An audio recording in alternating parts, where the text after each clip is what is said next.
네, 신속 처리 안건 절차상 선거법 개정안은요, 오는 26일까지 심의를 마쳐야 하고 이튿날인 27일부터는 본회의에 부의할 수 있습니다. 그러니까 일주일 남았지만 여야 여전히 접점을 찾지 못하고 있는 건데요. 민주당은 절차대로 하겠다. 반면 한국당은 패스트트랙 지정부터 불법이었기 때문에 본회의 부의도 불법이라는 입장입니다. 그러다 보니 다음 주 국회에서 패스트트랙 충돌이 재현될 수 있다라는 우려도 나옵니다. 다음 주부터는 정말로 이제 국회에 비상이 걸린 그런 상황이 이제 올 것 같습니다. 아마 이렇게 가다 보면은 지난번 동물국회가 또 도래하지 않을까 하는 걱정이 많이 듭니다.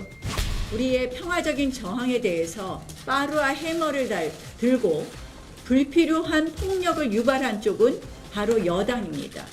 여당과 국회의장은 지금까지의 패스트트랙의 원천 무효를 선언하십시오. 자, 그럼 이 절차대로 선거법이 본회의에 올라간다면 결국 수싸움이 벌어지게 되는데요. 현재 국회 재적의원 295석입니다. 이 법안이 통과되려면 과반, 즉 최소 148표가 필요한데요. 자, 민주당 129석, 129석, 정의당 6석, 평화당 4석, 그리고 무소속 등 대한신당 10석을 더하면 149석이 됩니다. 그러니까 이 4개 정당이 등이 밀어붙인다면 통과시킬 수도 있다는 거죠. 자, 그러나 변수가 있는데요. 이 패스트트랙에 올려진 안은 지역구 225석입니다.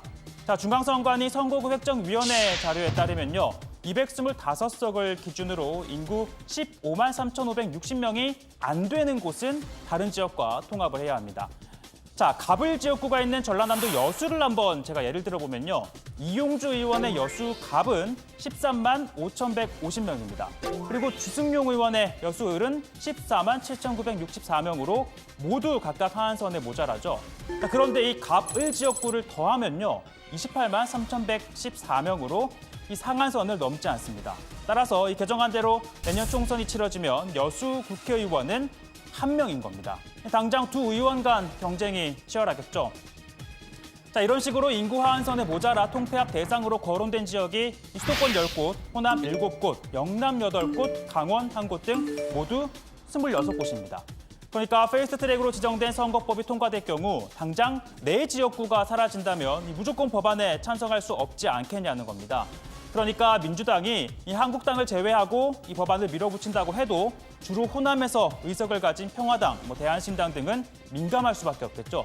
자, 민주당 역시 서울 종로 정세균, 서대문갑 우상호 의원 등이 지역구 통폐합으로부터 자유로울 수 없는 지역구입니다.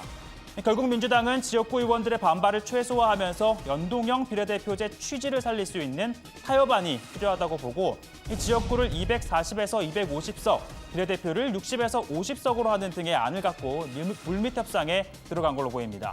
하지만 한국당은 비례대표를 아예 없애고 이 지역구 의원을 270석으로 늘리자라는 입장이죠. 민주당을 향해서는 이렇게 말합니다.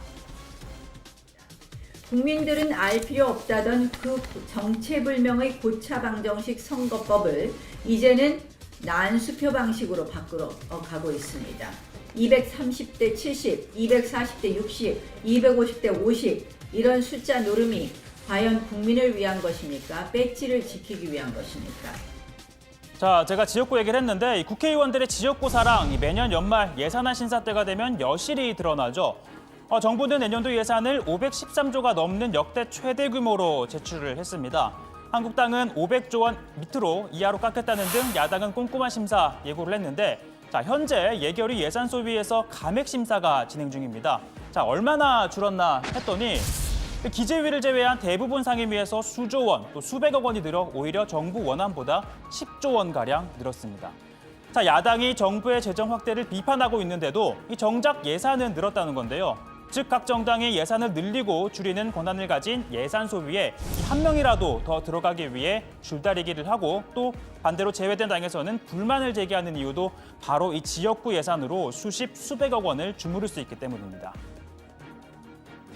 핵심적인 예결 소위가 15명으로 구성됐는데 여기에 전라북도 지역 대표가 단 한 명도 포함되지 않은 잘못에 대해서 지적하고 시정을 요구하고자 합니다.